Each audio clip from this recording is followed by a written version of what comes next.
Hello and welcome to Equity Education, and today we're going to be looking at Group 7. Okay, so I'd like you to open your work booklet and we will get started. Okay, so Group 7. Group 7 are known as the halogens. And the ion of the Group 7 elements are known as halides. And the ion of the group generally has the charge of -1. I say generally, as you'll see in later on in this booklet. Okay, so in the natural state, the element of group 7 are diatomic molecules.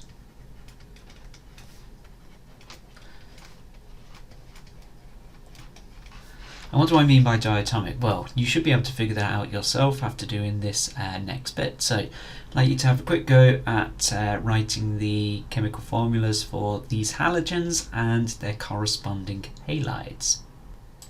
Okay, and as I'm sure you've all managed to figure this out, so fluorine BF2, chlorine Cl2 and iodine I2. Corresponding halide ions would be F-, Br-, I-. Okay, so diatomic molecules means when two atoms are chemically bonded together. For instance, F2Cl2 and I2. And the halide ions form because they're in group 7, the halogens, and they need to gain one outer electron to get a full outer electron shell, therefore have a charge of -1. Notice the names. So halogens all end in -ine, -ine, -ine. The halides, so the ions, all end in -ide, -ide, -ide. You must be careful when you're answering questions to work out whether you're talking about a halogen or a halide. Okay, so moving on. So the boiling point down the group increases. And why does it increase? Well, it increased because there are more electrons, therefore stronger London forces, and requires more energy to overcome the intermolecular forces. Now, London forces is very similar to van der Waals, so you might have heard them called van der Waals. It's a type of intermolecular force. So remember, when we're talking about boiling points or melting points of the halogens, we're talking about breaking the intermolecular forces, not the intra, which is between the atoms, but between the molecules. Okay, so moving on. And let's fill out this table. So fluorine, state at room temperature, it's a gas. Chlorine is also a gas. Bromine is a liquid. And iodine is a solid. Colour at room temperature. So fluorine is a pale yellow. Chlorine is a pale green. Bromine is a brown, it's like an orangey brown liquid, and iodine is a grey solid.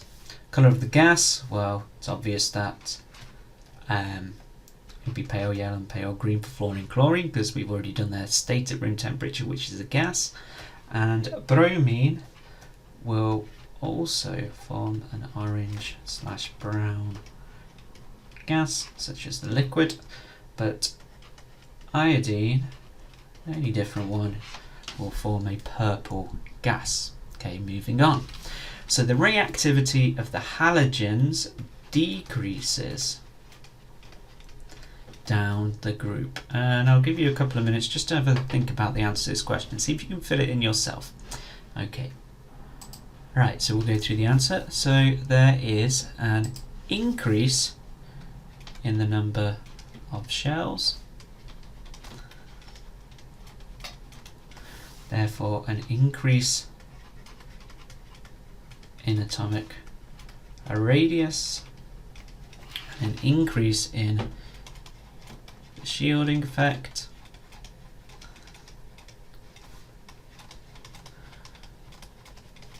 and this makes it harder to gain an electron.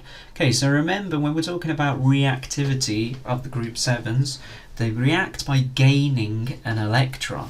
Yeah, so we'll take X, that's a gas, excuse me, X as a halogen, plus E minus goes to X minus. So it wants to gain this electron. So if it's got a smaller atomic radius and it's got less shielding, it's going to be easier for the atom to gain an electron, therefore its reactivity will increase as we go further up the group. It will decrease as we go down the group. Okay, moving on. So the halogens are all oxidizing agents. What do I mean by oxidizing agents? Okay, so my definition of oxidizing agents is a species that oxidizes,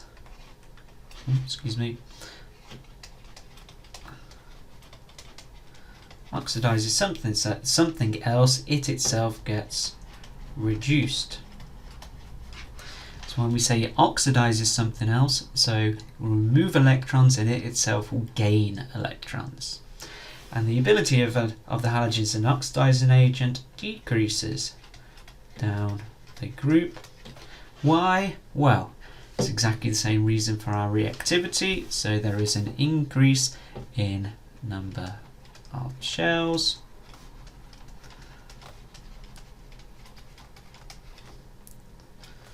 Therefore, an increase in atomic radius.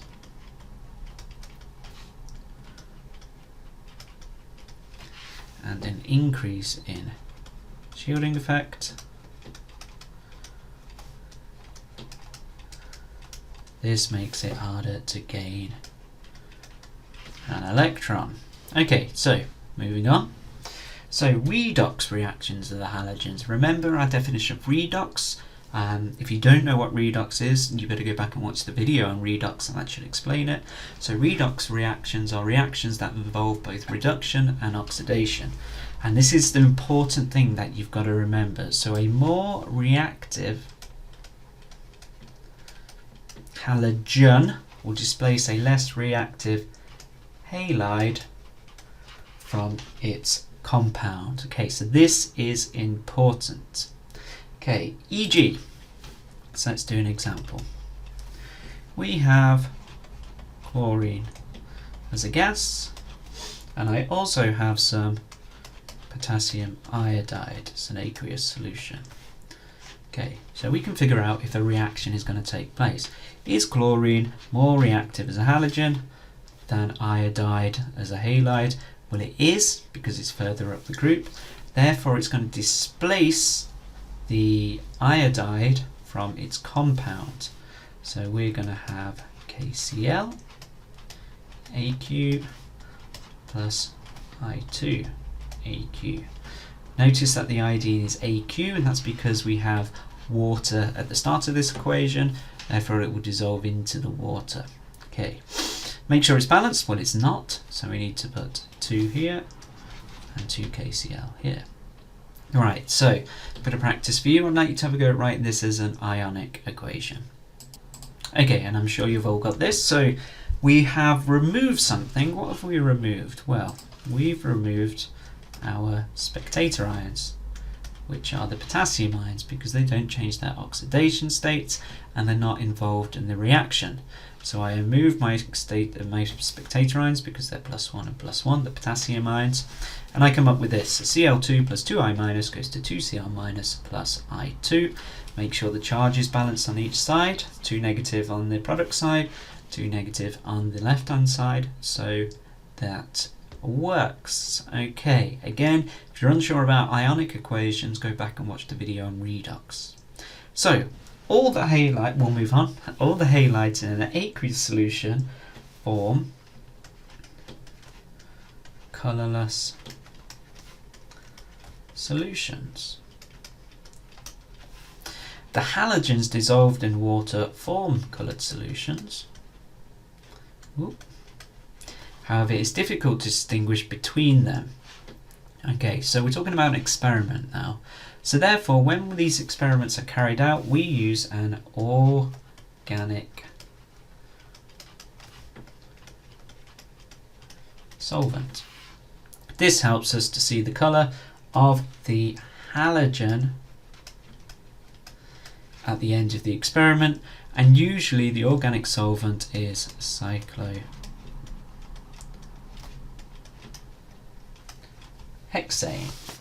Okay, so what do I mean by this? I'm going to draw a really rubbish little diagram. So usually these are test tube experiments.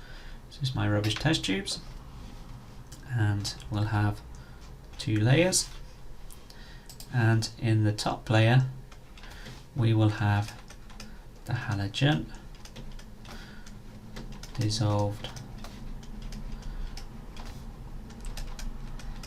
in the organic solvent, and at the bottom we have our aqueous layer.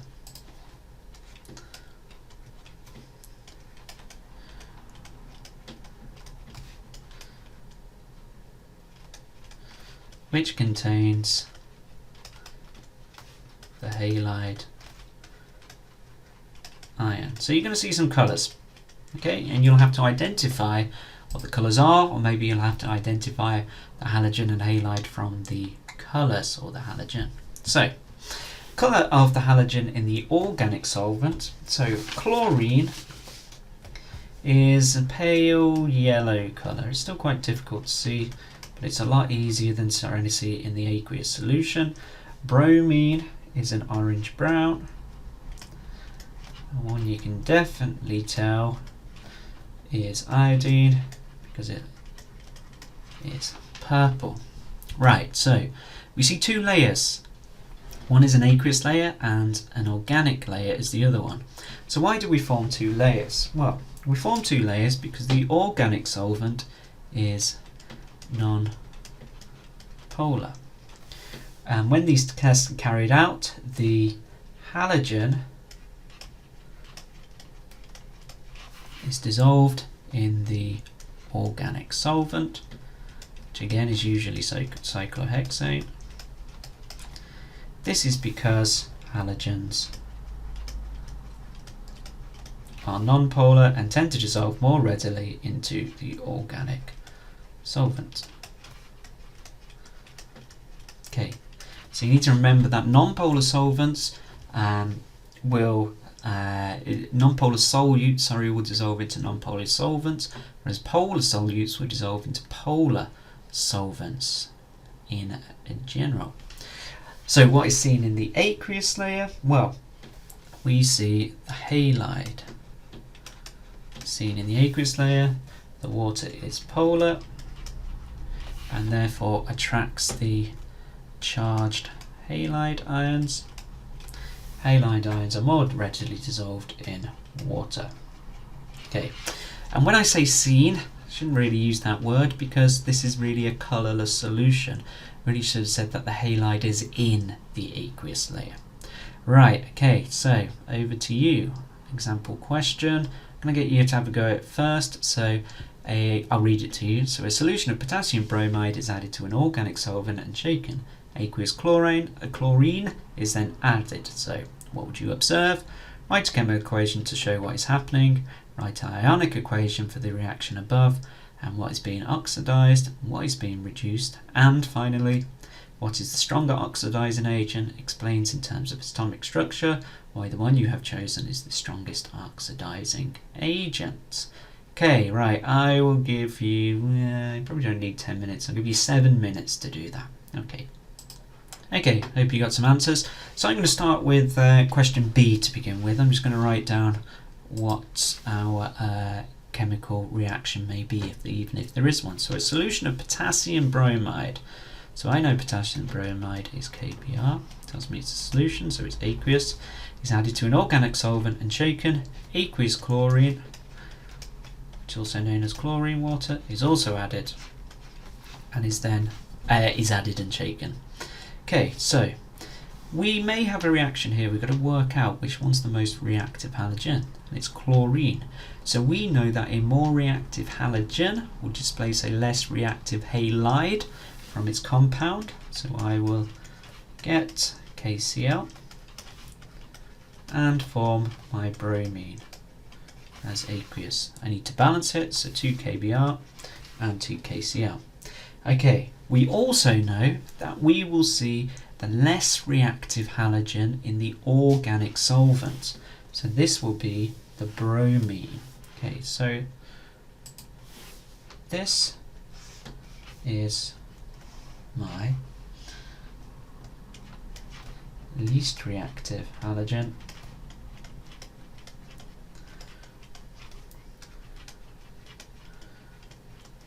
And it's seen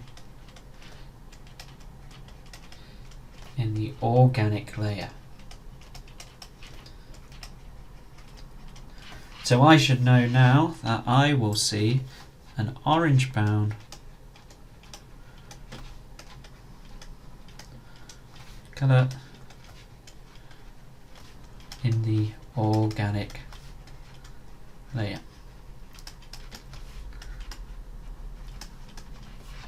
Okay, so moving on. So write an ionic equation for the reaction above. Hint, remember to remove the spectator ions.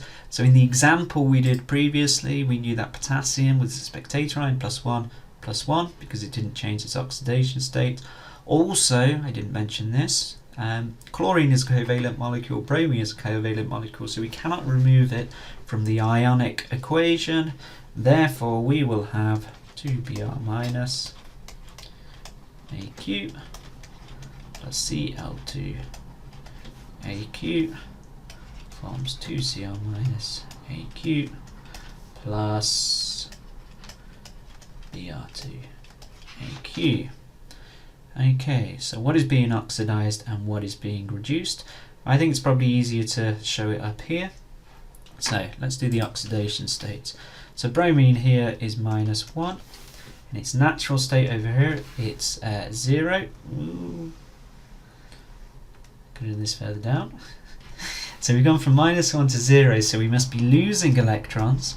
So it's being oxidized. And the chlorine, its natural state here, so it's 0, and has gone to -1 here, so it must be reduced. Okay, so from looking at this, we know that the bromide ions have been oxidized and the chlorine has been reduced. Okay, so remember, when you're talking about the species that have been oxidized and reduced, we're talking about things on the reactant sides. Okay, so what is the stronger oxidizing agent? Explain in terms of atomic structure why the one you have chosen is the stronger oxidizing agent. Well, our definition of oxidizing agent is a species that oxidizes something else while it itself gets reduced. Well, chlorine has oxidized the bromide ions and it's also been reduced. Therefore, the chlorine is the oxidizing agent. It must be the stronger oxidizing agent. Why? Well, again, we've answered this previously, because there are less shells, therefore smaller atomic radius and shielding effect.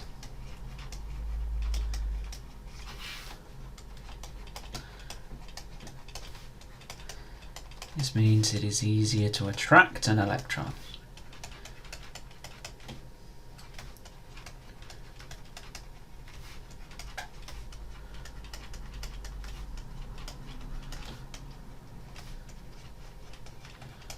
Okay, right. Hope that all makes sense, and we will move on. Right, so We just did some experiments, or you did, well, we went through some experiments of displacement reactions. Now we're going to work out how you can tell, or how you can determine an unknown halide in a solution. So we use something called the silver halide test. And we add silver nitrate and nitric acid. I'll give you the chemical equations, chemical formulas. So AgNO3 and HNO3. Okay, so we add a mixture of silver nitrate and nitric acid to a solution that contains an unknown halide. Okay, so for example, here we would have Cl minus, Br minus, and I minus. Our test is to add AgNO3 and HNO3 to our solutions, and our observation here would be a white precipitate. We're using exactly the same tests here. Here we would get a cream precipitate. PPT means precipitate, and here we would get a yellow precipitate. Okay, right, so what's happening? What is happening here? So the halide ion is forming an insoluble ionic compound. This is a precipitate. And you might see it called lots of different names, but we'll call it, this is a precipitation reaction. E.g., so what's happening here is that we have our silver nitrate, which is aqueous. We'll use potassium chloride as our example, which is aqueous. So this contains the Cl minus ion.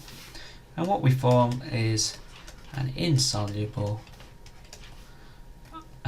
precipitate ionic compound here, and our potassium nitrate is aqueous.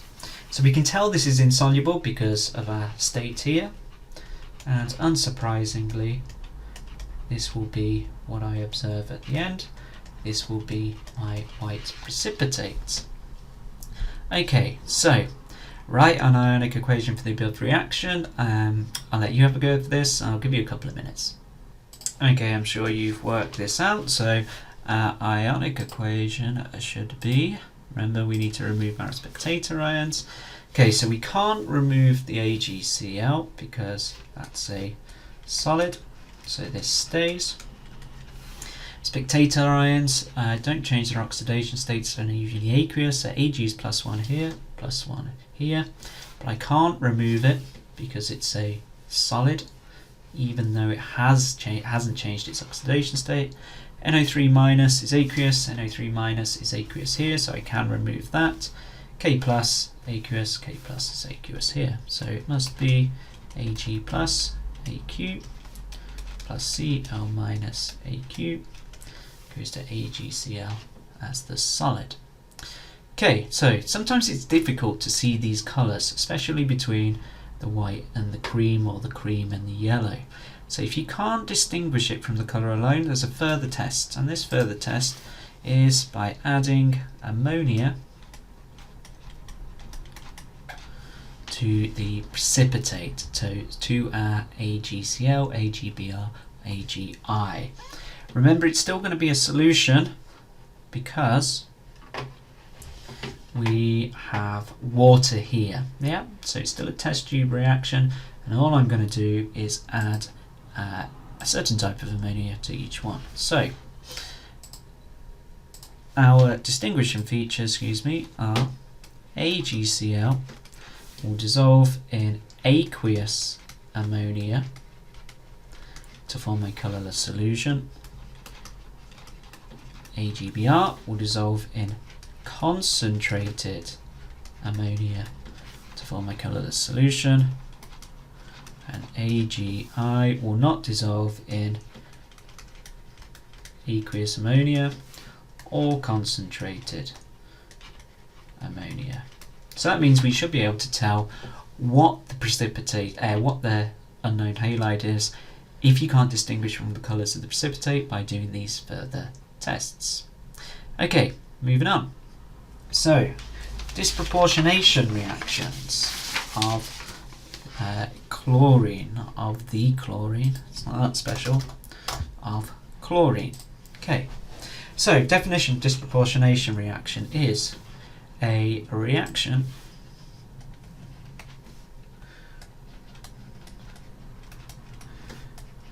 where the same species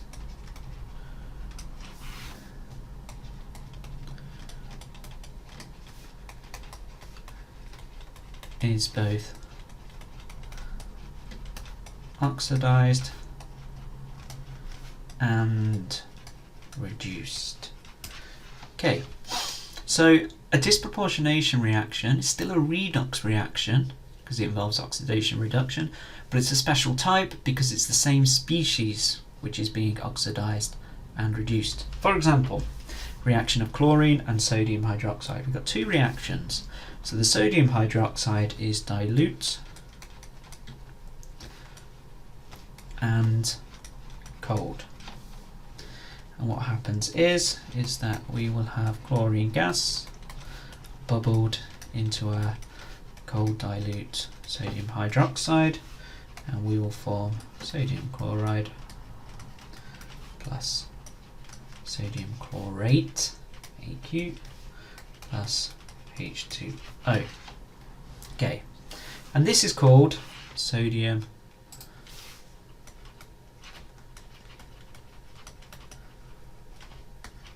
chlorate 1.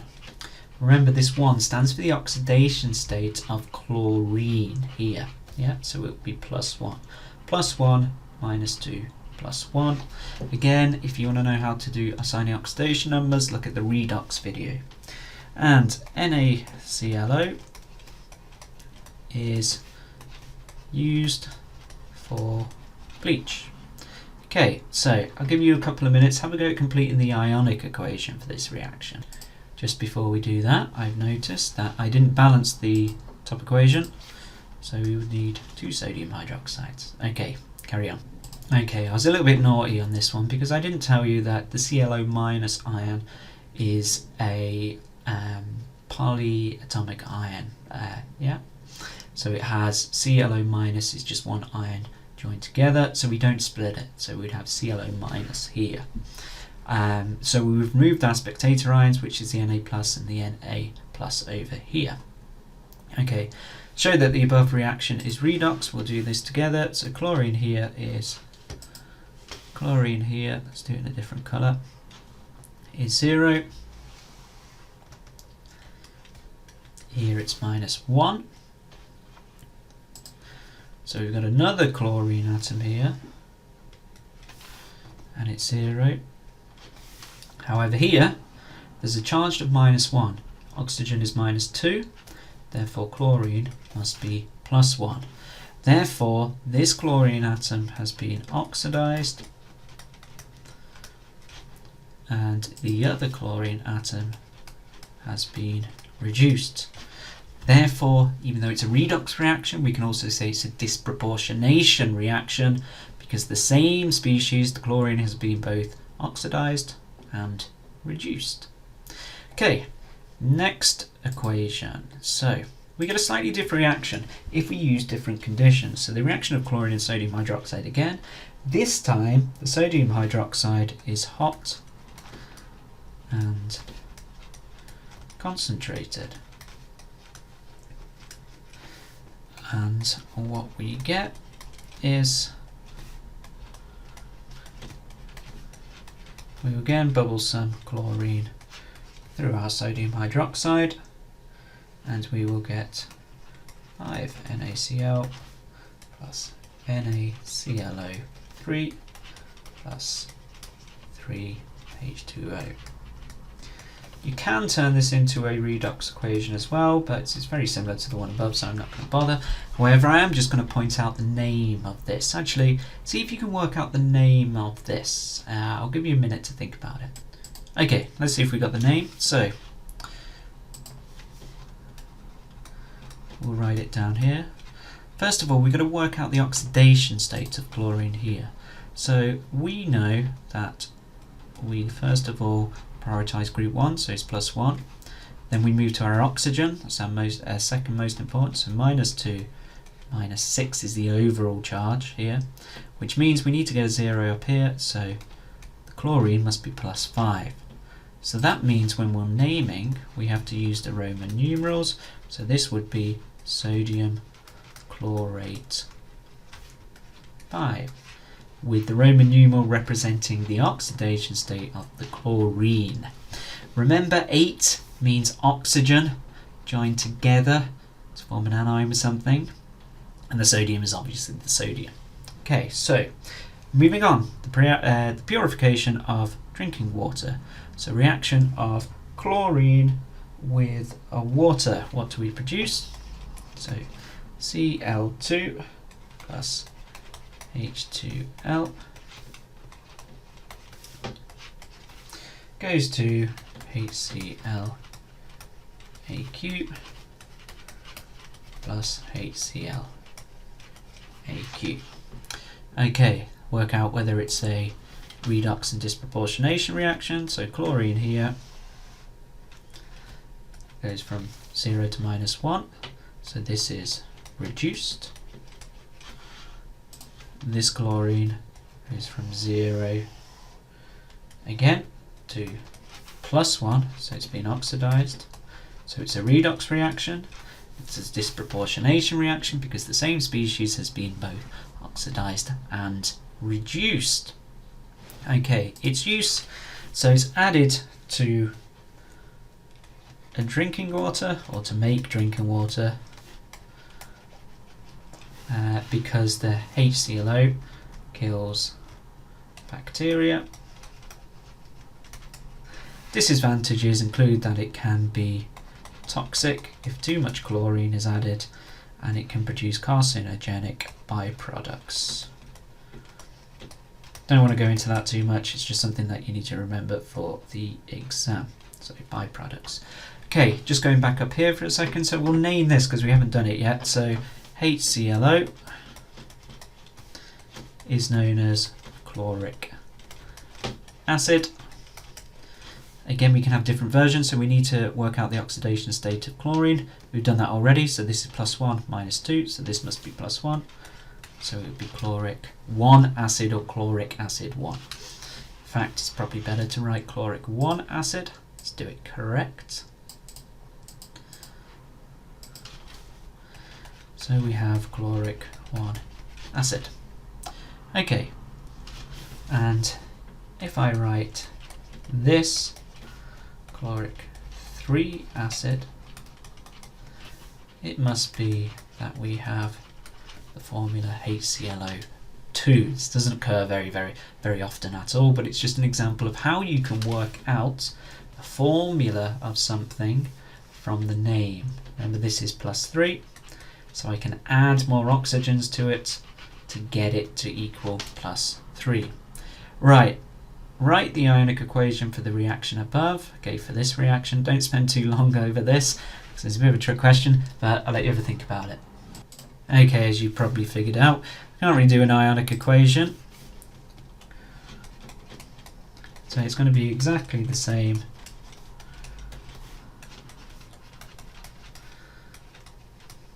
as our full chemical equation, and that's because both of these are compounds, covalent compounds on this side. Yeah, so we have to include everything on the reactant sides, on the product side, so it stays exactly the same.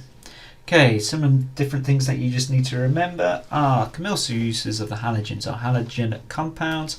So chlorine, as we've said, is added to drinking water to kill bacteria.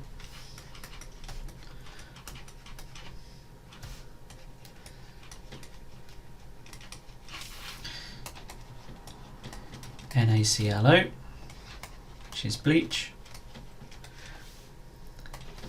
and CFCs. I'll add these here just so you know what they are, which are chlorofluorocarbons.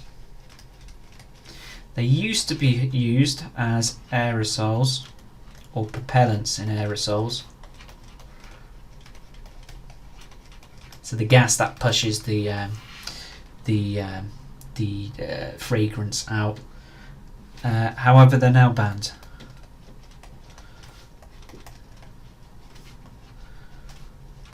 And the reason being that is that they damage the ozone layer.